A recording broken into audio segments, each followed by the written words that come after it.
murabizi murabumva murabikurikirana cyangwa n'ibyo mpimba byose nibyo mushaka mwebwe nibyo mushaka kubamo ibyo mushaka uwo muraha muhagarariye abaturage b'u Rwanda barabatoye ngo mwarangiza n'ibyo murimo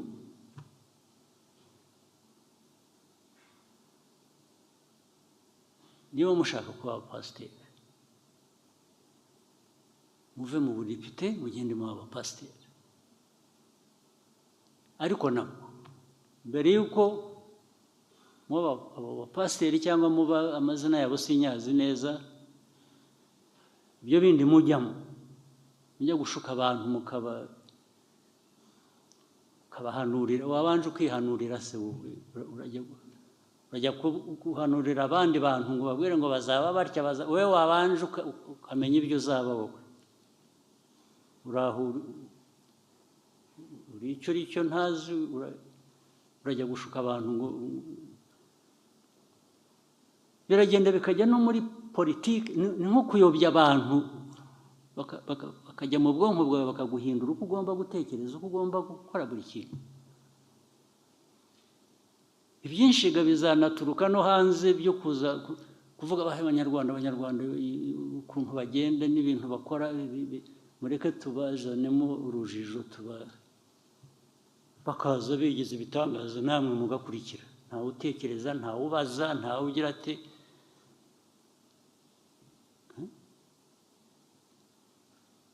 nuje hari izindi manza nyinshi ngo abashinzwe ubutabera bamwe barabizi hari uburyo bwinshi bwo kwica abantu bagapfa bakaremba cyangwa ukabambura ibyabo na bike bari bafite bakayobora hari abandi baza bakubwira ko bagiye kukugira umukire ukabanza kakaduke wari ufite bateza n'igihumbi aho ukakizana bakaguha bitatu ukagenda ukabuze uriya muntu ukongera ukagaruka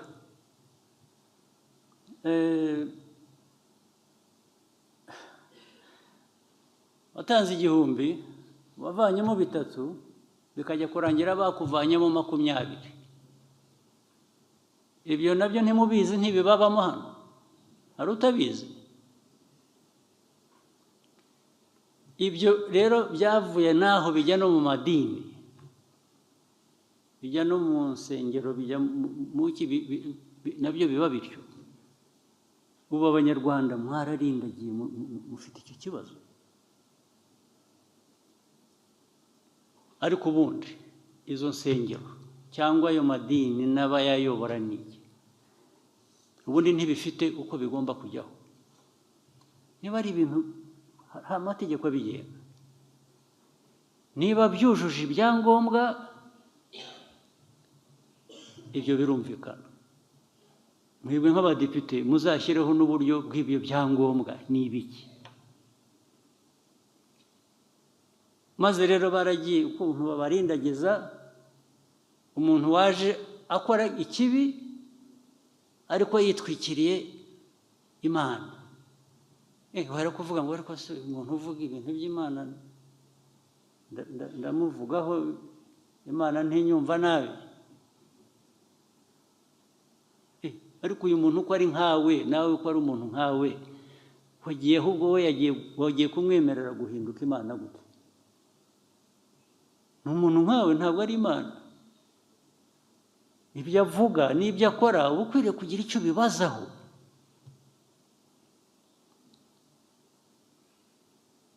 ntabwo mwese mwabindindagizi mukaba u Rwanda bakarusenya ejo mugasangaga n'ibi byose tuvuga dushaka gukora biteza igihugu imbere hari umuntu waje abica mu mutwe ku buryo n'inshingano mufite cyangwa ari byo mwagombaga kwikorera mwebwe ubwanyu ari n'ibyo mukorera igihugu mukabivaho mukajya ku bindi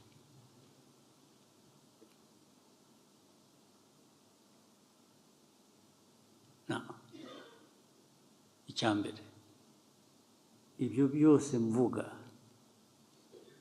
amategeko ariho cyangwa se niba ashaka hari biri na ngombwa kuyanoza, hari ibitari biriho muri aya mategeko, muri hano n'abandi banyarwanda mushyiraho ayo mategeko atugenga tugomba kubahiriza, kugira ngo tutaza kuba abantu bari aho bintuza gusa. So bigomba kubahirizwa rero. Ibitubahirije amategeko ntibikwiye kubaho.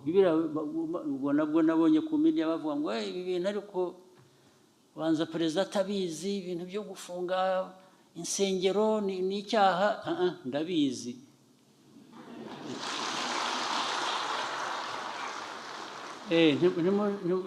Ntabwo nshaka wumpa ruswa ngo munjyaho mu izina ryiza ngo buriya byabaye ko atabizi, kandi mbizi. Ahubwo sinabishaka na busa. Ibintu by'akajagari aho ariho hose, noneho niyo byaba biri mu madini, ntabyo nshaka. Nzabirwanya rwose.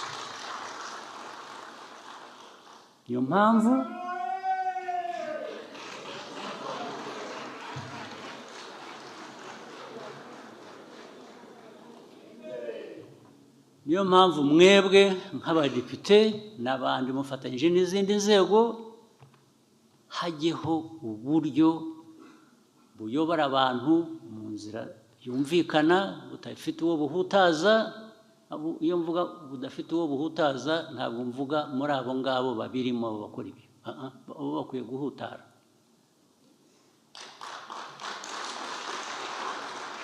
Abo mvuga badakwiye kugira icyo bahutaraho ni aba baturage mukwiye kuba muyobora, abanyarwanda nibo mvuga.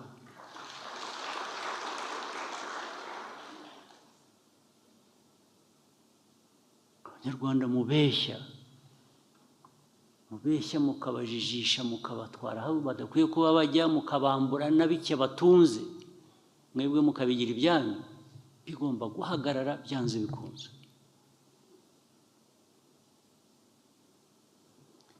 Icya gatatu rero, noneho nzabagiraho inama nabyo mukakireba niba atari ko bikwiye. Aba bantu bateka umutwe bakanyura muri ibi by'amadini, makanisa mu biki, bakambura abantu ibyabo, bagatwara amafaranga, umutungo wabo.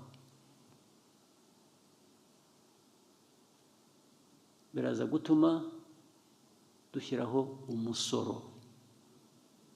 Umuntu araza gutunga, umuntu ajye asorera icyo yinjije. Waba wakinjije ku binyoma, wabeshya abantu ukabatwara ibyabo, igihe urwo rubanza rutaracibwa rw'uko ibyo wakoze ari ibinyoma cyangwa iki, bikabanze hajyeho umusoro. Naho gukora bizinesi uyinyujije mu nsengero ngo ntawe ayo wiba abaturage ati nibura tuzayagabana.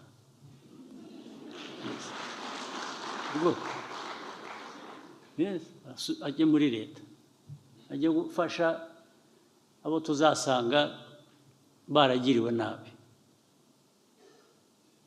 Ako kajagari gacike. Kandi ntaho bihuriye. Iyo babivuga barabidramatizing, barabikabya, bigasa nkaho leta yafunze insengero, yafunze ibintu byacitse, bikavuga mu isi yose, bigasa nkaho hateye ikintu cyo kwanga kwemera, cyangwa cyo kwanga Imana, cyangwa cyo kugira mureke kubeshya. Abantu bareke kubeshya, ntaho bihuriye. Ntabwo uzaza witwikiriye ikinyoma cy'Imana ngo wice abantu.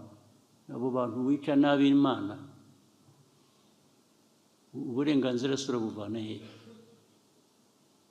Nanjye mfite uburenganzira, ubwo wenda nanjye nabuhawe n'Imana,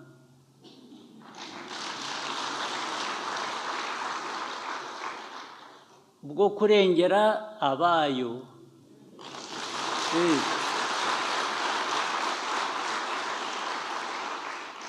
so ntabwo waza ngo untere ubwoba ngo nta ntambara.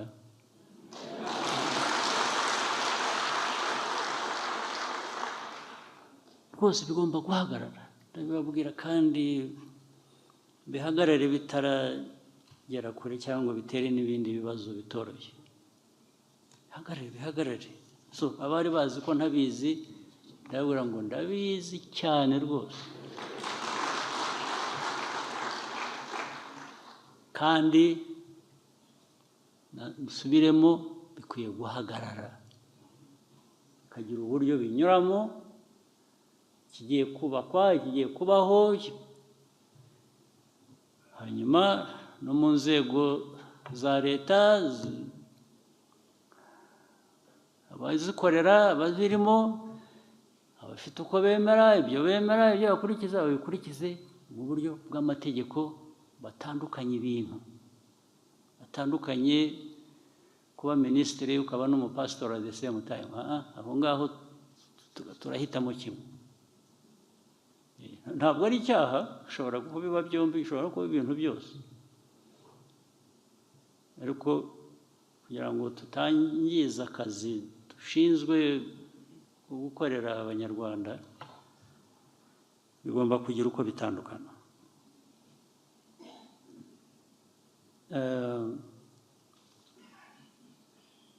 Reka mbatware ku kindi kintu kimwe musanzwe mwumva, n'iki na ejo bundi nakivuzeho muri disikuru natanze kuri inauguration, hanyuma nindangiza nsoze tube dutahanye ibyo ngibyo, ibindi bizaza hanyuma. Ku akarere turimo,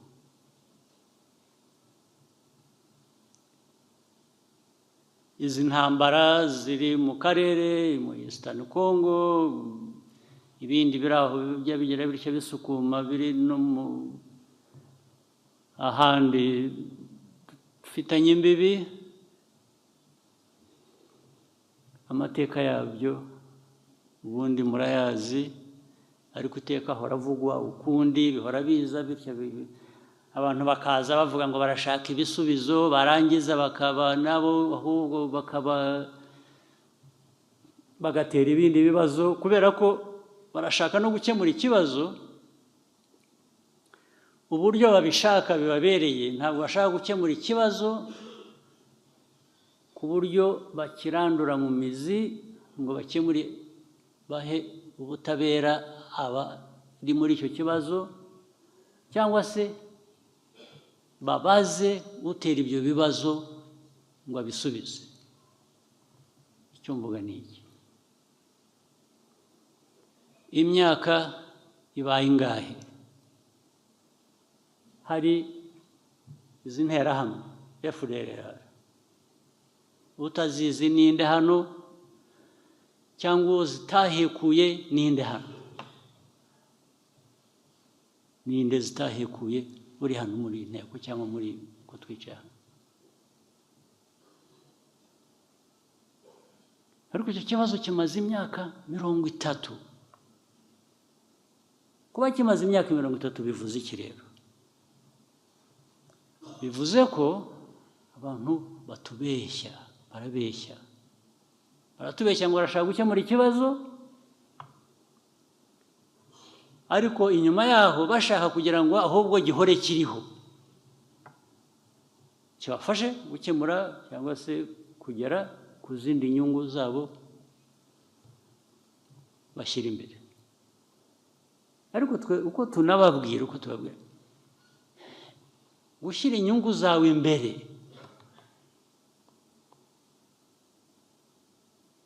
twe ntabwo bitureba, nta nubwo twarwanya inyungu zawe, ntabwo turwanya inyungu zawe, ariko inyungu zawe ntizishobora kuboneka aho inyungu z'abandi cyangwa uburenganzira bw'abandi bitubahirizwa.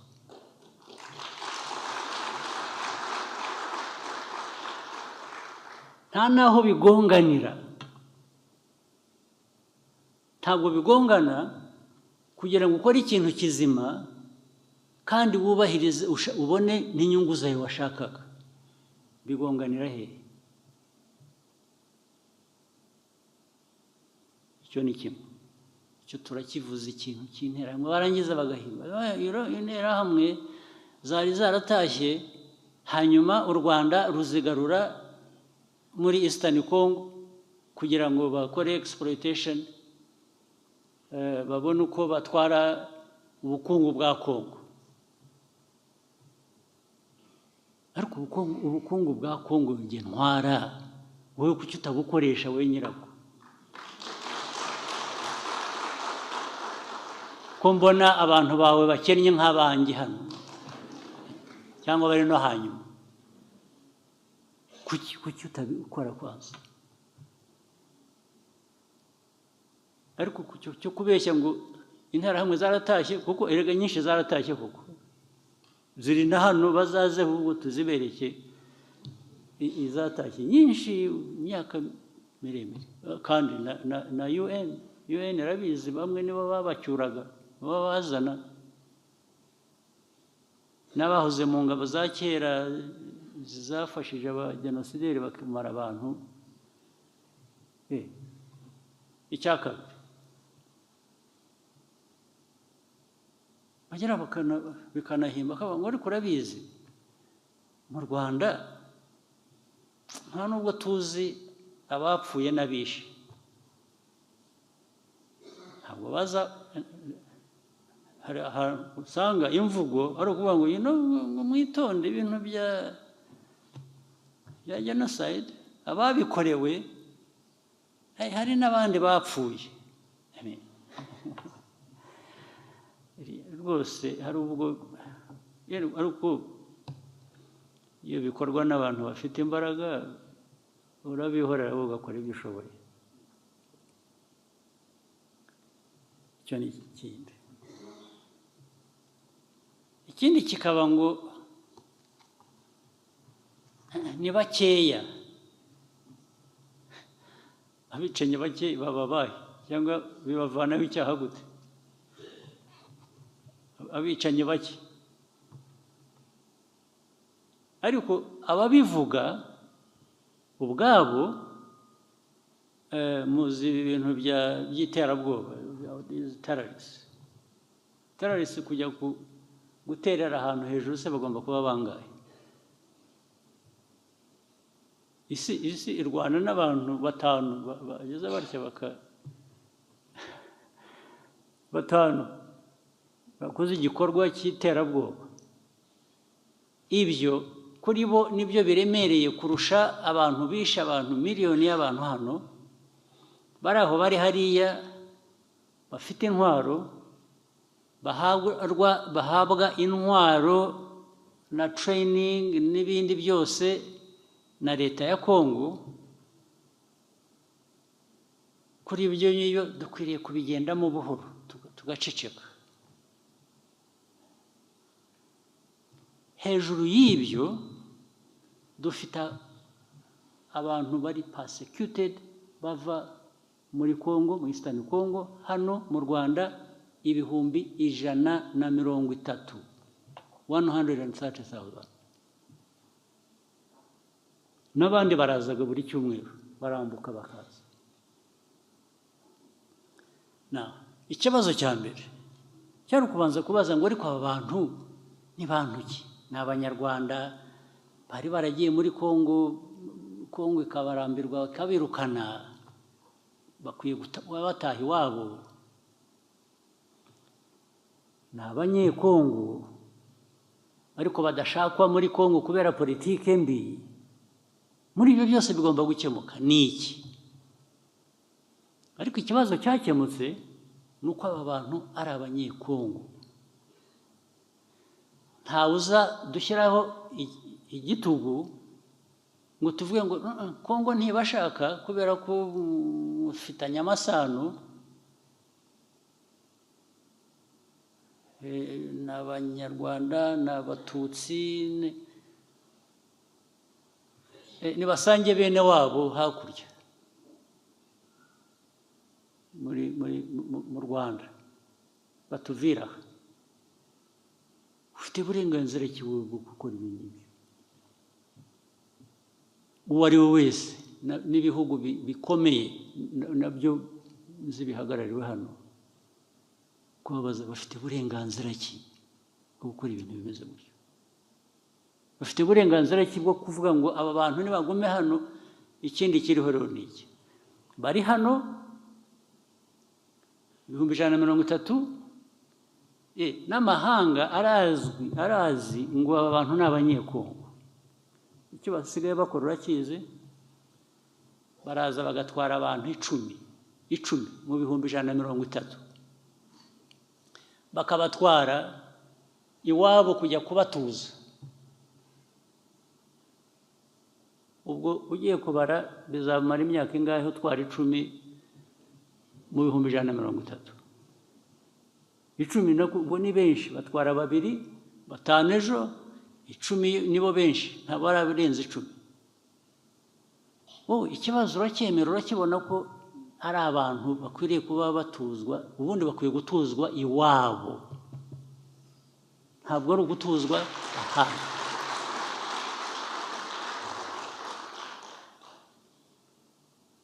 warangiza ugahindukira ikibazo ukakigira icy'u Rwanda ukakigira icyanjye ukakimbaza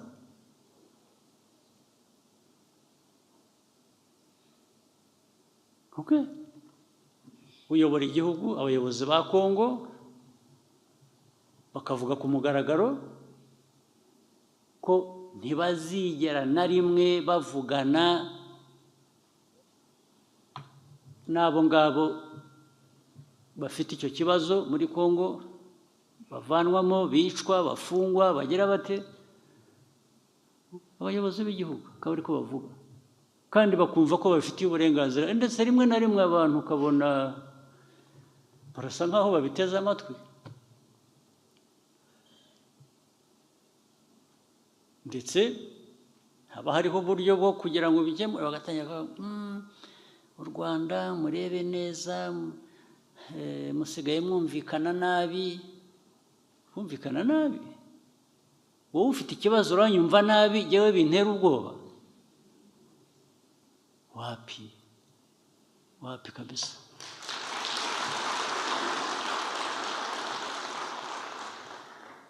ari nabo nibutsa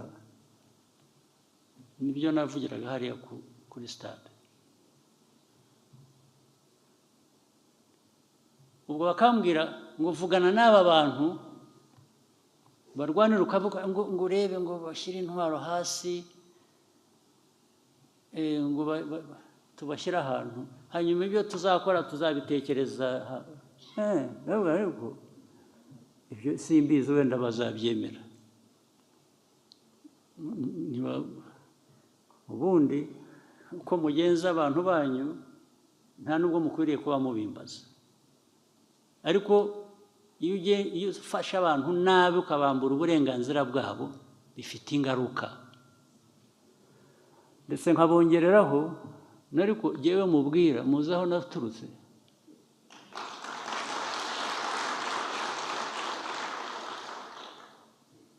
ndaha ngaha n'abandi twaharaniye uburenganzira bwacu n'igihugu cyacu nta muntu n'umwe ku isi wigeze abiduha nka gift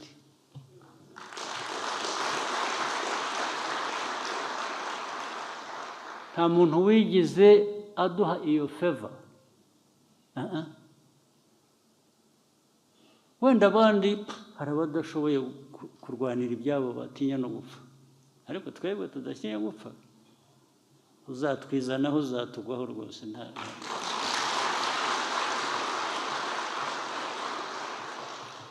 biriya mwabonaga buri munsi ko bazatera u Rwanda kuko u Rwanda ni ruto small country ntabwo ari ibyo birazwi ntawe twabijyaho impaka n'ibyo small country but our rights are as huge as of these big countries. It comes to our rights.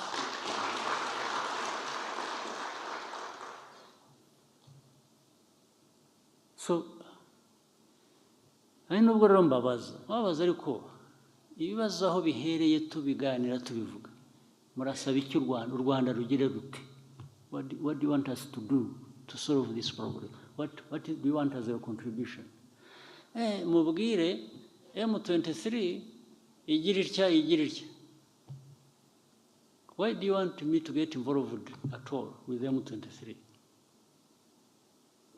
If you admit these are Congolese, why doesn't Congo solve this problem of M23? If they have chosen to use military means against them to solve the problem, that is their problem.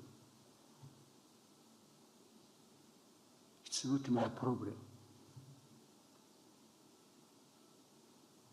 But my problem is this one of FDLR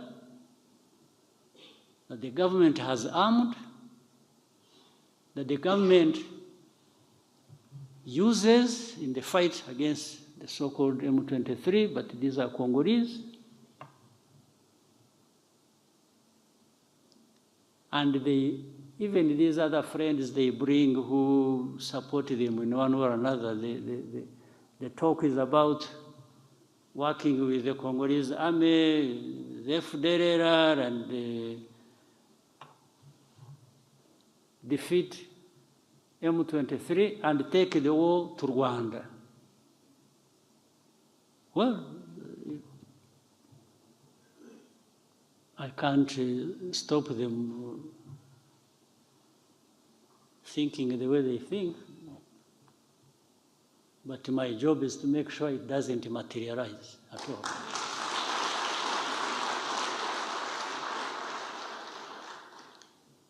But ikindi muvane abasirikare banyu muri Congo, muvane RDF muri Congo. So the question is, RDF rega kwiri muri Congo yajyanyeho n'iki? Kukibwira ko yabiri muri Congo yagiye kugira gute? Niba uzi icyayijyanye rero, niba urishobora kwiriyo muri icyo kibazo, muri icyo kibazo, hanyuma noneho ubaza u Rwanda utari ko abasirikare b'u Rwanda mwohereza muri Congo nijoro ku manywa bakaba bavuyeyo cyangwa bagumayo, kuki bagiye ko ikibazo twakirangije? Ikindi bakwiye guhagarika ni ugufata ikibazo cy'abanyekongo bakakigira icyacu, hanyuma warangiza ukavuga ngo wowe ugira icyo ukora hano, ibi bindi by'abanyekongo ni ibyacu biratureba. Okay, that's good.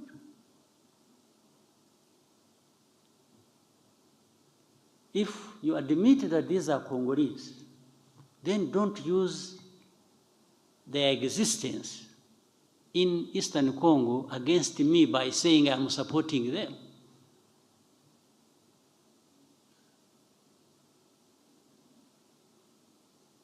Then I'll take you to even the origin of the conflict. How did this conflict start? It was not started by Rwanda at all. You are accused of having to get involved on the other side of the people you don't want in Congo, or you are accused of whatever. Yes, let's go back to the beginning. How did this conflict start? Who started it? And how does the Rwanda come in? So I'm just telling you, deputies and others who are listening, to understand that yes, there is that problem.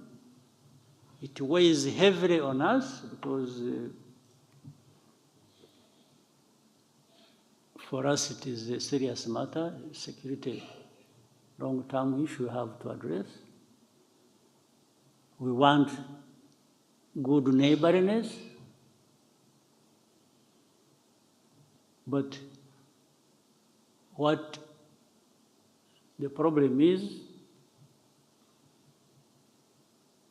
how do we achieve this good neighborliness?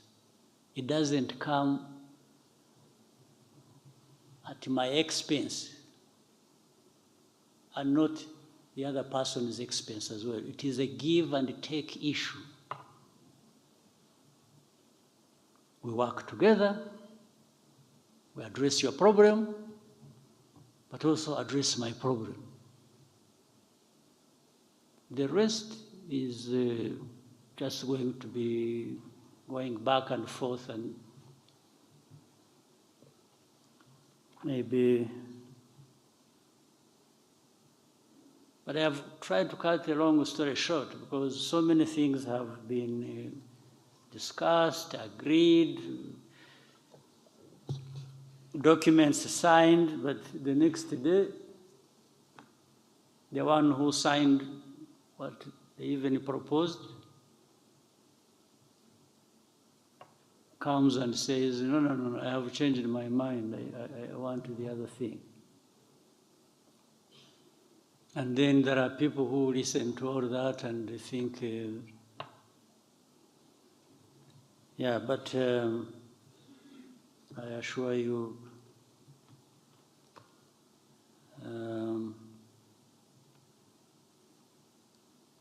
muzareke gusa gutuma abantu bamwe banyura muri ka kajagari nahereyeho, hari ubwo bananirwa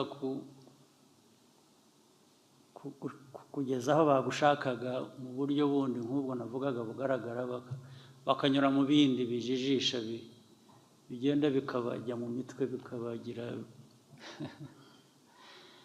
kakurangaza. Ubu hari abazashinga amakanisa bigisha abantu ko buriya dufite intambara ya Kongo inadutera ibibazo kubera ko tutemera Imana.